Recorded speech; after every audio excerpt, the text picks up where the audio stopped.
내 부끄러움을 없게 하시려고 이렇게 행하심이라 하더라. 누가복음 1장 38절.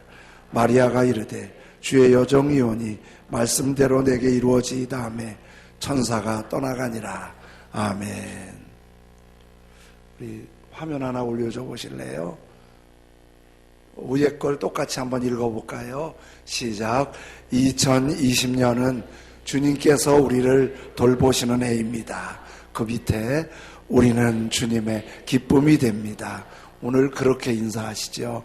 서로 2020년은 주님께서 우리를 돌보시는 해입니다. 시작. 2020년은 주님께서 우리를 돌보시는 해입니다. 한 번 더. 우리는 주님의 기쁨이 됩니다. 우리는 주님의 기쁨이 됩니다. 주님께서 여러분 모두 돌보실 줄로 믿습니다. 사람의 몸이 이렇게 있는데 이 몸이 우리 눈에 보이지 않는 작은 세포들이 환상의 조화를 이루어서 한 사람이 되잖아요. 그렇죠?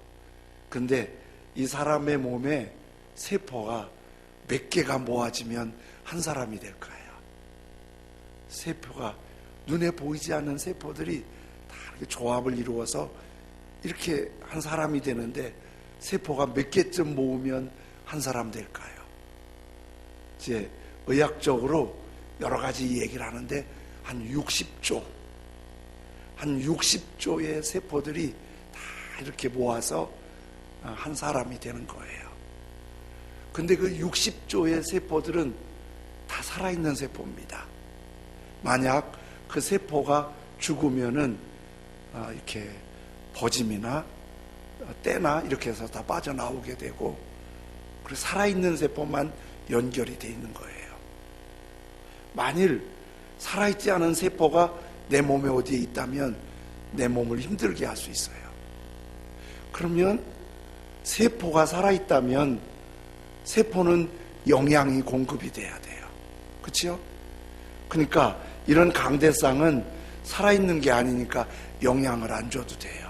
근데 이런 나무들은 살아있으니까 나무가 살아있을 수 있는 영양이 공급이 돼줘야 돼요.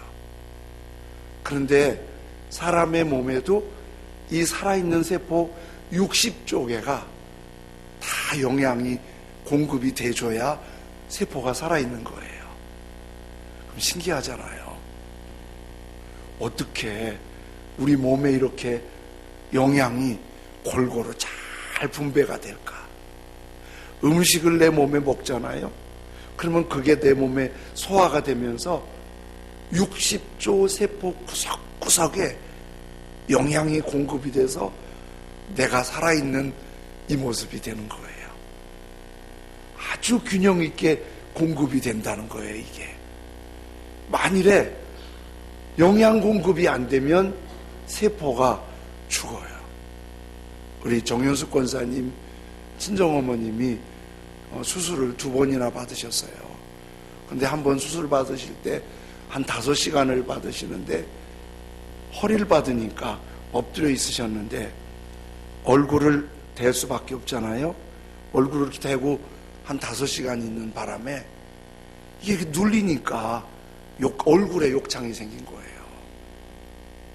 그래서 그거를 이제 가족들이 왜 미리 생각을 좀 못했냐고. 근데 이게 실제적으로 욕창이 이 살을 2시간에서 3시간만 눌러도 세포가 죽는다는 거예요. 우리 잠잘 때 계속 움직여야지, 안 움직이면 한 곳만 누르고 있으면 그런 위험성이 있다는 거예요. 영양이 계속 공급되면서 우리가 살아있는 거예요. 그런데 간간이 우리 안의 세포 중에 서로가 세포끼리 영양을 분배해서 서로 살아줘야 되는데 영양을 독식하고 자기가 다 먹고 옆에 세포에 영양 공급을 차단하는 세포가 있대요. 그게 암이에요. 그래서 암적인 요소가 생기면 다른 쪽에 세포 영양이 공급이 안 되니까 그쪽이 손상을 입고 그러면서 죽음의 길로 가는 거예요. 그래서 공동체에서도 함께 분배하고 나누고 섬길 줄 모르고 자기만 너무 생각하고 자기 이익만 챙기면 암적인 존재라고 말 안 되는 거예요. 자, 우리 몸이 신기합니다. 굉장히 신기해요. 음식을 먹는 것도 목구멍을 통해 넘어가잖아요. 숨 쉬는 것도 목구멍으로 숨 쉬잖아요. 그런데 우리가 똑같이 먹기도 하고 그리고 숨도 쉬는데 목구멍으로 들어갈 때 이게 기가 막히게 음식은 위로 내려가고 공기는 폐로 들어가요. 그렇죠? 기가 막히게 이게 조율이 되는 거예요. 내가 요거는 꼭 위로 넣어야 돼. 이렇게 하지 않아요. 그냥 먹어요. 숨 쉬면서 이 공기는 꼭 폐로 넣어야지. 이렇지 않아요. 그냥 숨 쉬고 그냥 먹는데 지가 알아서 양식은 배로 들어가고 숨은 배로 들어가는 거예요. 어떻게 이게 가능하죠? 근데 우리 안에 목구멍 안에 기가 막히게 막이 있어서 그걸 아주 자동으로 음식은 위로 공기는 폐로 들어가도록 자동 조절이 된대요. 만일에 음식이 폐로 들어가면 어떻게 되겠어요? 아주 위험해지는 거예요. 그래서 간혹 음식이 폐로 들어갈 기관지로 들어가려고 할 때 재채기를 해서라도 그걸 토해내는 거예요. 이쪽은 공기만 들어가도록. 그래서 기침도 하고 재채기도 하는 것도 필요하니까 안 되는 거예요. 그런 것도 얼마나 우리 몸이 신기한지 몰라요. 그런데 음식이 위로 들어가는 이 음식은 계속 들어가지 않잖아요. 음식 들어가는 시간보다 안 들어가는 시간이 더 많은 거예요. 아침 먹을 때, 점심 먹을 때, 저녁 먹을 때, 간식 먹을 때 그때만 음식이 들어가고 그 외에는 음식 기능은 들어가는 기능은 없어요. 그런데 숨은 조금도 참을 수가 없어요. 숨은 멈추면 안 돼요. 숨은 계속 숨이 쉬어줘야 돼요. 수영하는 분들이 수영할 때 이런 게임도 해요. 누가 숨 안 쉬고 잠수해서 오래 멀리 가나. 그런데 막 참아서 숨 안 쉬고 막 가잖아요. 한 30초 정도 숨을 안 쉬잖아요.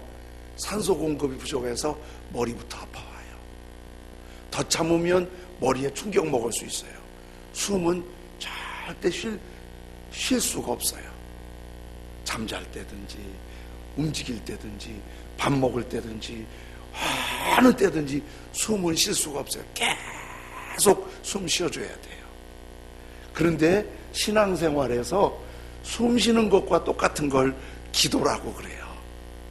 우리 하나님 앞에 기도하는 거, 이게 숨 쉬는 거예요. 기도를 숨 쉬듯 해야 된다는 거예요. 숨 쉬는 걸 쉴 수 없으시 기도를 쉬면 안 되는 거예요. 이렇게 임종을 사역하다 보니까 여러 번 지켜봤는데요. 임종할 때 제일 힘드는 게 숨 쉬는 거예요. 어떤 분은 임종할 때 보니까 숨을 쉬는데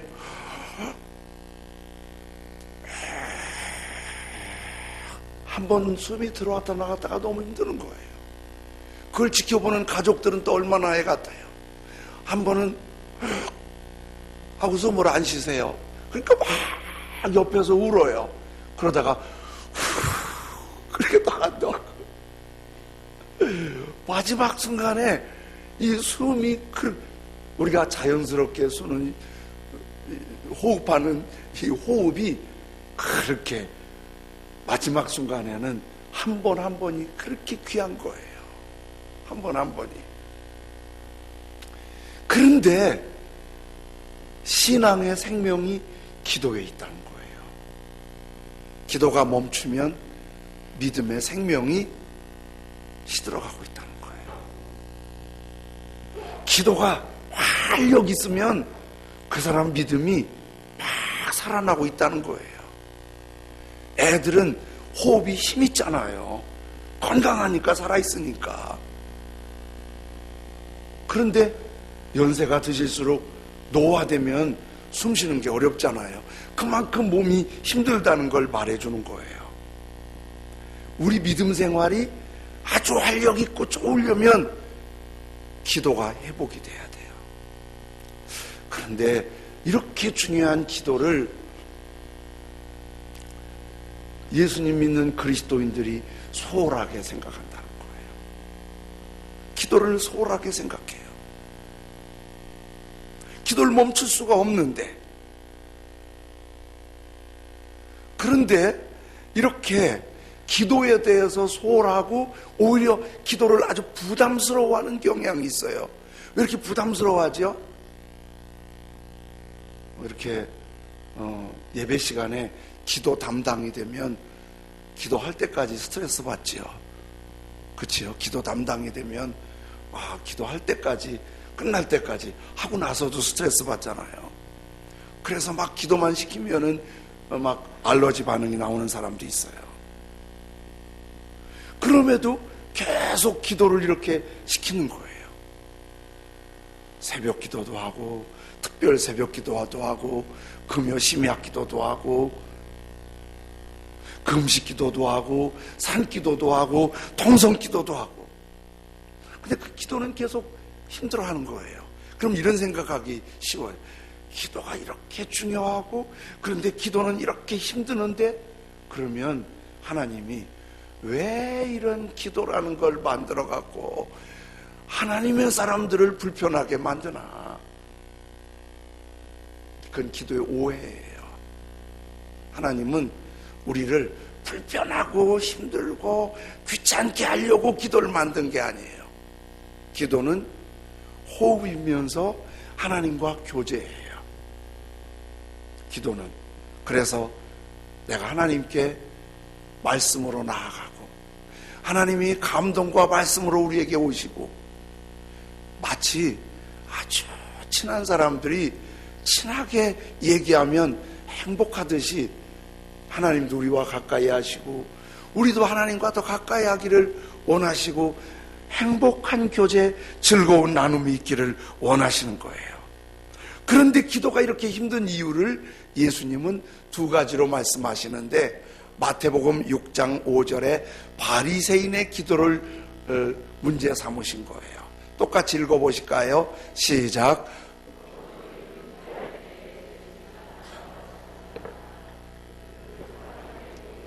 회당과 큰 거리 어귀에 서서 기도하기를 좋아하느니라.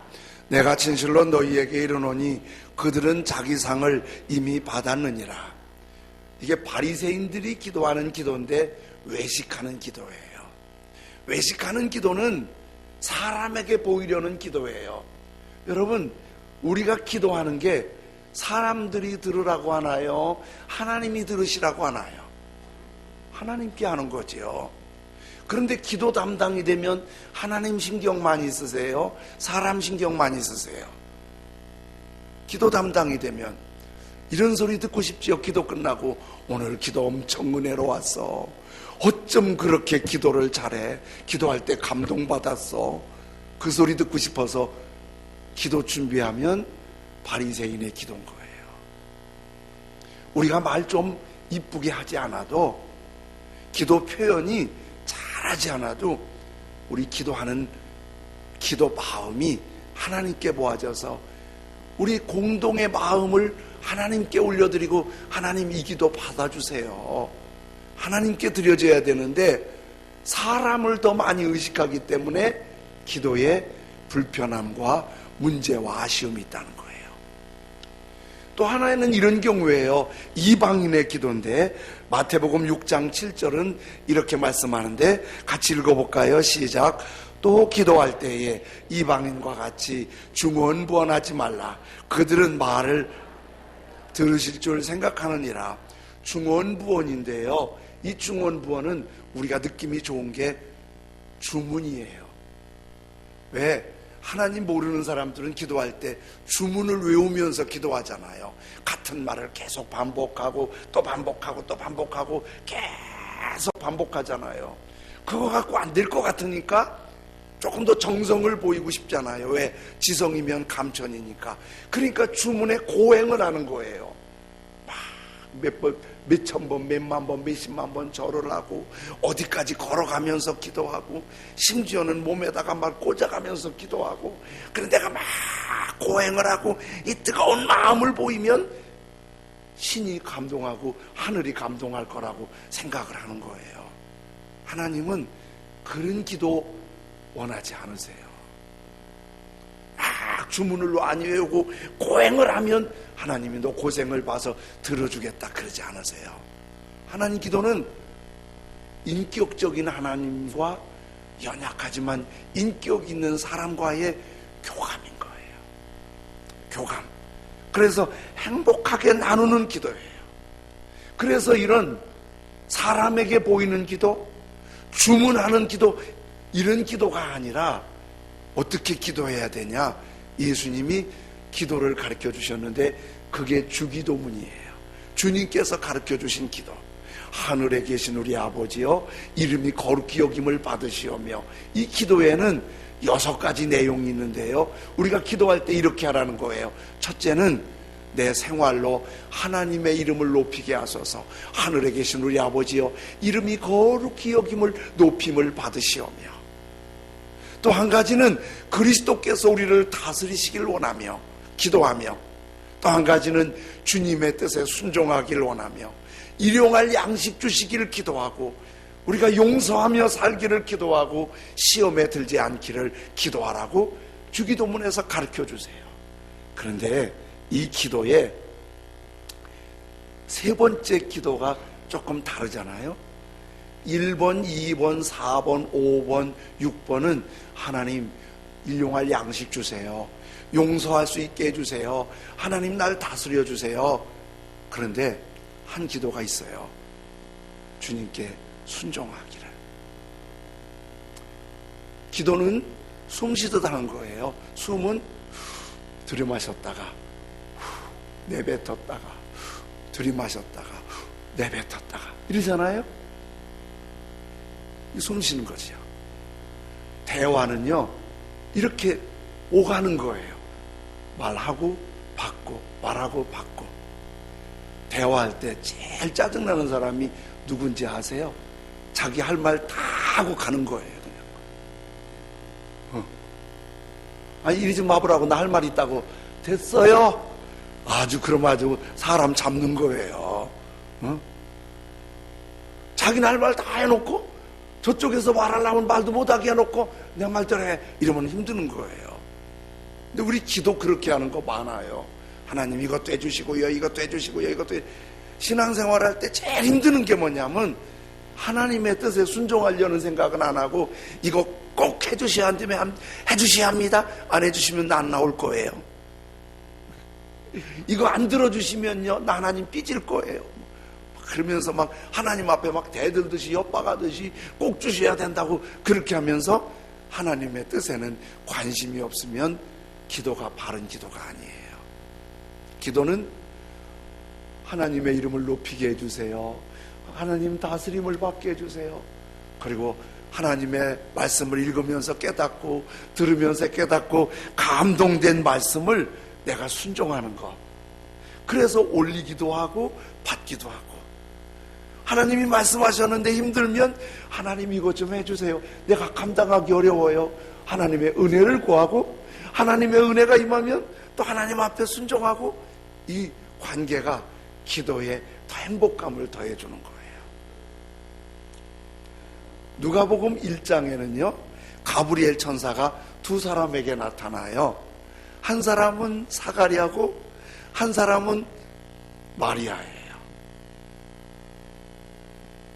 둘 다 천사가 나타나서 준 메시지는 아기 낳는다는 거예요. 근데 둘 다 아기 낳을 수 없는 사람들이에요. 사가랴와 엘리사벳 부부는 너무 늙어서 아기 낳을 수가 없어요. 마리아는 아직 결혼을 안 한 처녀여서 아기 낳을 수가 없어요. 여러분, 할머니가 아기 낳는 거하고 처녀가 아기 낳는 거하고 결혼 안 한 처녀가 아기 낳는 거하고 뭐가 더 어려울까요? 둘 다 안 돼요. 80살 된 할머니가 아기 낳을 수 있어요? 안 돼요. 시집 안 간 처녀가 아기 낳을 수 있어요? 남자 모르는 처녀가 아기 낳을 수 있어요? 안 되잖아요. 둘 다. 의학적으로 사가랴 집안도 아기 낳을 수 없어요. 의학적으로 마리아도 아기 낳을 수 없어요. 그런데 아기는 안 되는 거예요. 먼저 사가랴한테 방문했어요. 네가 네 안에 늙은 할머니 엘리사벳 통해서 아기 낳을 거다. 그거 이해가 돼야 안 돼요. 내가 지난주에 웃자고 얘기했는데 최은경 권사님 아기 난다면 믿어져요? 90이 넘으셨는데 안 되잖아요. 근데 그 말하면 오늘 주님이 천사를 보내갖고 우리 모두 다 듣게 최은경 권사님 아기 난대요. 그렇게 천사가 전하면 할렐루야 아멘 믿습니다 그러겠어요? 말도 안 돼 그러겠어요? 대답 좀 해보세요. 할렐루야 하겠어요? 말도 안 된다고 그러겠어요? 지금 사가랴가 그런 거예요. 1장 18절 읽어보세요. 시작.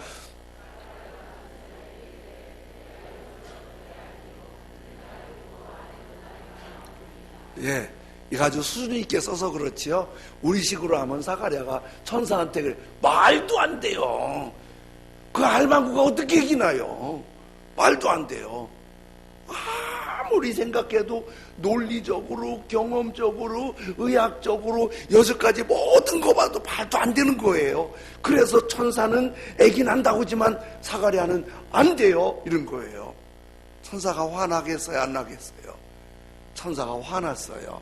1장 19절 20절 같이 읽어보겠습니다. 시작. 천사가 대답하여 이르되 나는 하나님 앞에 서 있는 가브리엘이라 이 좋은 소식을 전하여 내게 말하려고 보내심을 받았노라. 보라 이 되는 날까지 내가 말 못하는 자가 되어 능히 말을 못하리니 이는 내가 내 믿지 아니함이거니와 때가 이르면 내 말이 이루어지리라 하더라. 천사가 화가 나서 사가랴 보고 내가 누군지 아니? 하나님 앞에 있는 천사 가브리엘이야. 하나님이 보내서 왔단 말이야. 이 좋은 소식 전하라고 왔는데 너 왜 안 믿어? 너 아기 낳을 때까지 말 못해. 그리고 입을 딱 막아버렸어요. 왜 그러지 아세요? 믿음이 없으면 믿음 없다고 말도 하지 말래요. 말도 안 된다고 말하지 말래요. 내 믿음이지 나는 못해도 하나님은 하실 줄로 믿습니다. 내 경험, 내 논리, 내 경륜으로 말하지 말라는 거예요. 그래서 믿음 없는 말을 할까 봐서 아기 낳을 때까지 사가랴 말 못하게 했어요. 믿음 없는 말 하지 말래요. 그리고 천사 떠났는데 천사가 조금 화내고 떠난 것 같죠? 너 말 못해 이제. 화내고 떠난 거예요. 그리고 6개월 후에 마리아에게 찾아온 거예요. 그리고 마리아 보고 너 아기 난다 그런 거예요. 마리아는 이해가 돼요 안 돼요? 마리아도 이해 안 되지요. 자기도 남자하고 같이 살아보지도 않았는데 아기를 낳는다고 천사가 말하니 믿어지지 않잖아요. 그러니까 마리아의 반응은 1장 34절에 이렇게 말하는 거예요. 1장 34절에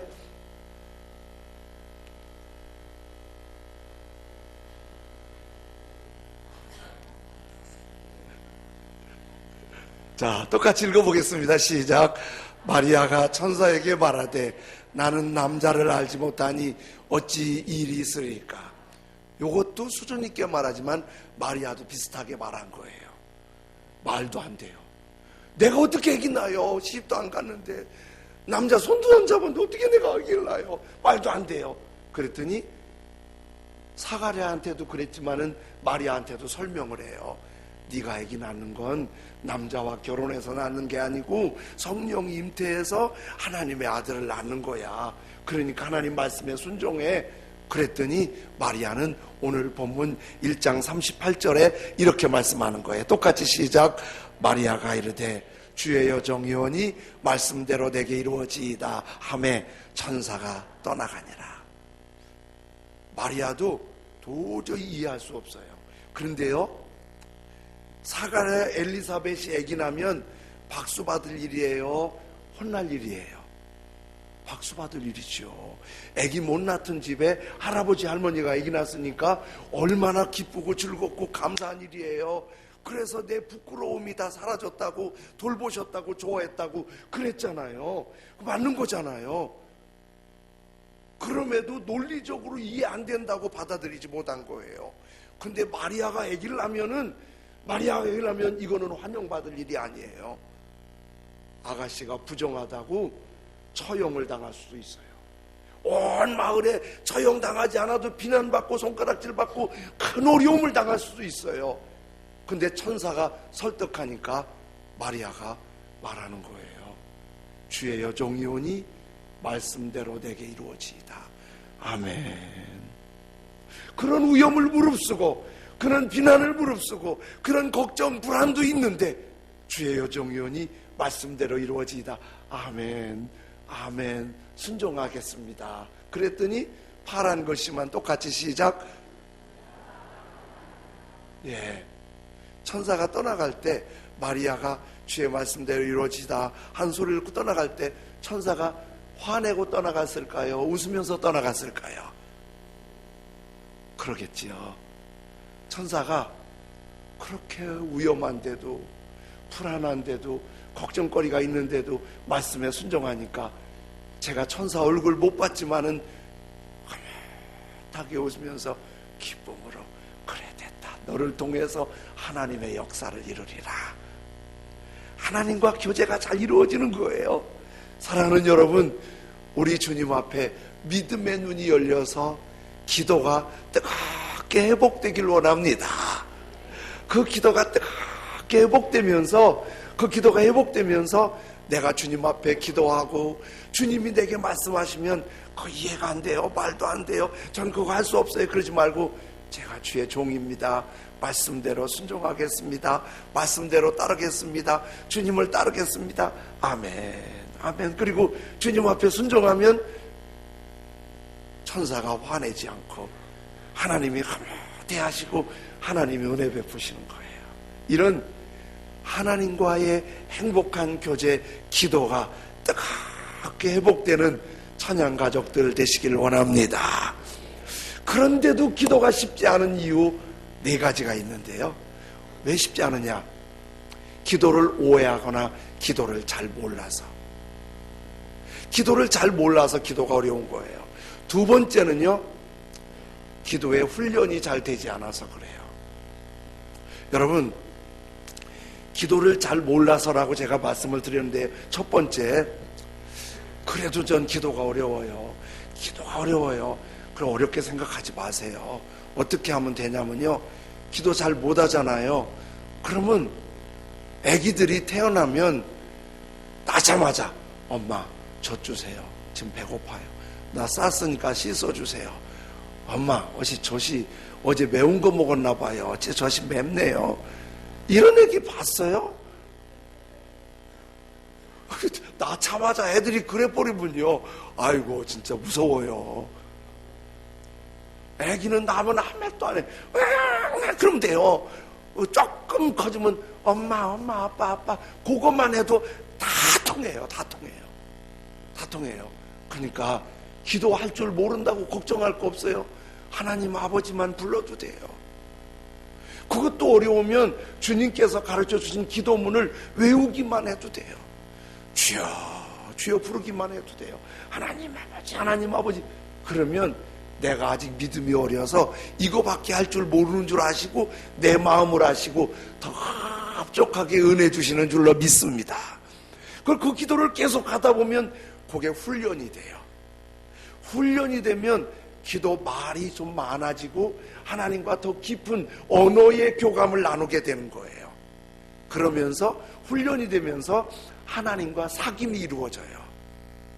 내가 하나님 부르면 하나님이 나를 만져주시는 것 같고, 주여 부르면 주님의 사랑의 느낌이 내게 와닿고, 이게 이제 사귐이 되는 거예요.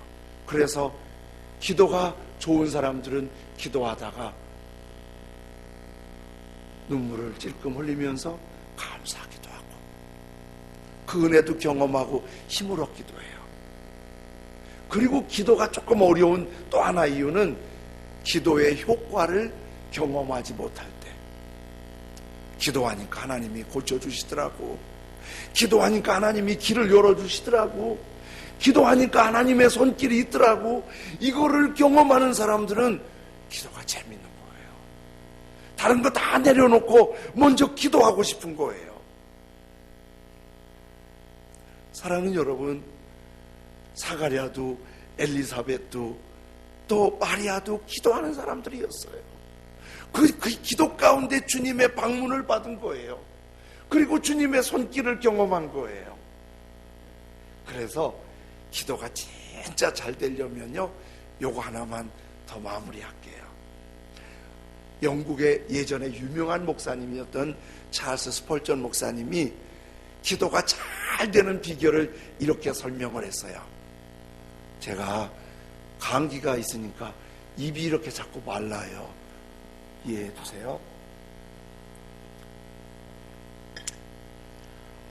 논리가 무거운 사람, 논리는 우리의 생각을 너무 무겁게 해서 믿음의 성장을 방해하기 때문에, 다시, 논리는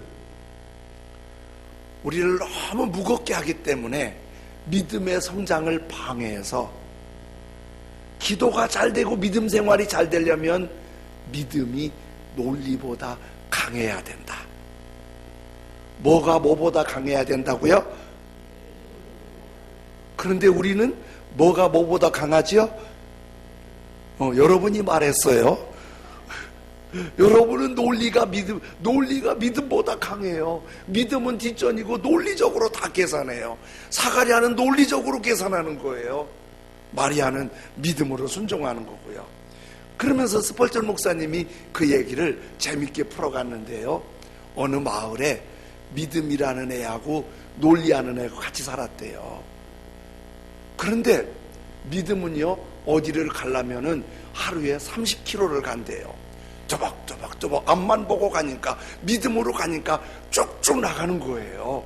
근데 논리는 믿음의 10분의 1도 못 가요. 3km밖에 못 가요. 왜냐하면 가면서 따지는 거예요. 꽃이 이쁘긴 한데 왜 이렇게 조그마니? 나무는 왜 이렇게 조그매? 어이구, 이파리만 크고 짜증나. 뭐 그러면서 이것저것 계산하고 쳐다보다가 통 진도가 안 나가는 거예요. 그런데 믿음은 그렇게 아주 긍정적으로 적극적으로 즐겁게 가니까 친구들도 많고 같이 가자는 사람도 많고 재미있는데, 논리는 몇 번 얘기하면 짜증나니까 주변에 사람이 다 떠나버린 거예요. 자, 그 외톨인 거예요. 그래서 어느 날 논리가 믿음한테 제안했대요.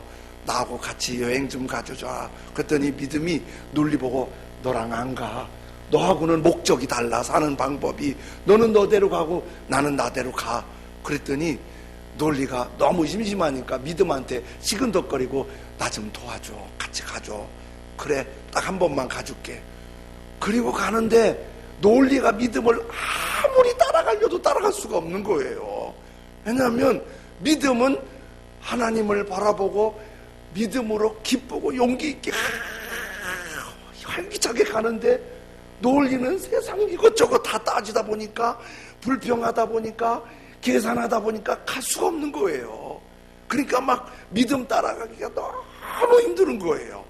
하루를 갔는데 믿음은 저만큼 강가에 가 있고 논리는 여기서 헉헉거리고 있는 거예요.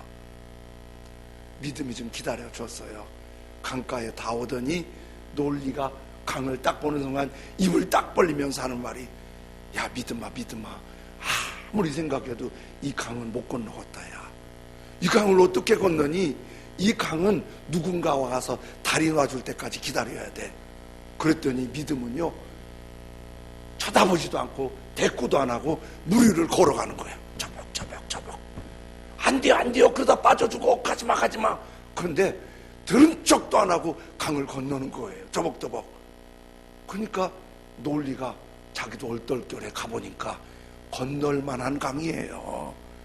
건널 만한 강인데 건너보지도 않고 혼자서 저러다가 물살에 빠지는데, 자빠지면 큰일 나는데, 죽는데, 그러다 못 가는 거예요. 가보니까 되는데. 또 얼마 가다 보니까 굉장히 험하고 높은 산이 앞에 딱 기다리고 있는 거예요. 논리가 딱 보자마자 입을 딱 벌리고, 우린 다 틀렸다, 이제 못 가. 이제 우리 되돌아가든지 무엇을 다른 대책을 세워야지. 이건 도저히 못 올라가. 믿음은 힘내 따라와봐.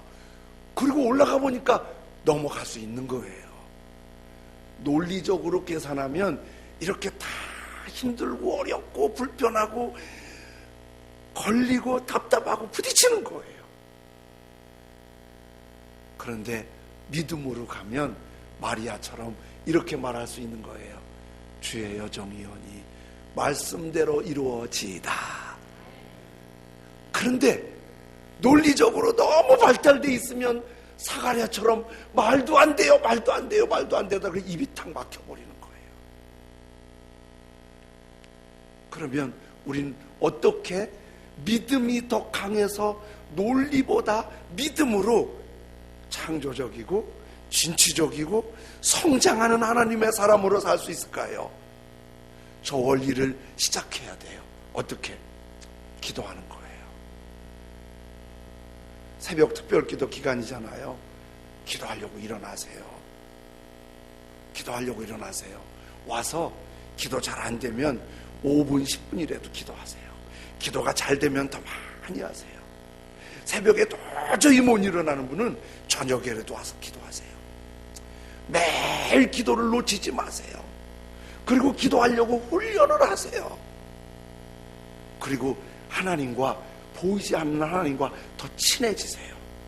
그리고 기도에 나를 만져주시고 이끌어주시고 열어주시고 보호하시는 하나님의 손길을 경험해 보세요. 그러면 그 주님의 손길 앞에 믿음이 강해지면서 오늘 누가복음 1장 38절의 고백이 마리아의 고백이 아니라 우리의 고백이 되는데, 똑같이 읽어보겠습니다. 시작. 마리아가 이르되 주의 여정이 오니 말씀대로 내게 이루어지이다 하매 천사가 떠나가니라. 이 천사는 이제 됐다, 너한테 해갔다, 내 길을 열어주겠다, 내 문제를 풀어주겠다, 하나님이 이제 다 역사해주겠다. 그리고 그 마리아를 통해서 세상을 구원하시는 거룩한 역사가 열리는 거예요. 사랑하는 찬양가족 여러분, 기도가 호흡처럼 힘있게 살아나길 원합니다. 어떤 일에든지 기도가 살아나길 원합니다.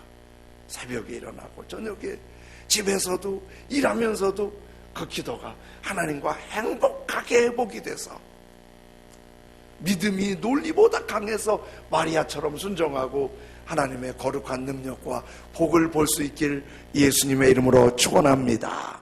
우리 찬송, 이런 찬송 부를게요. 날마다 숨쉬는 순간마다 내 앞에 어려운 일 보내 주님 앞에 내 마음을 맡길 때, 주님 앞에 내 마음을 맡길 때 슬픔 없네, 두려움 없네. 주님의 그 자비로운 손길 항상 좋은 것 주시도다.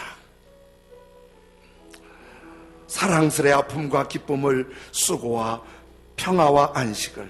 우리 찬송 조금 더 빠르게 부르면서 주님 앞에 나아가겠습니다.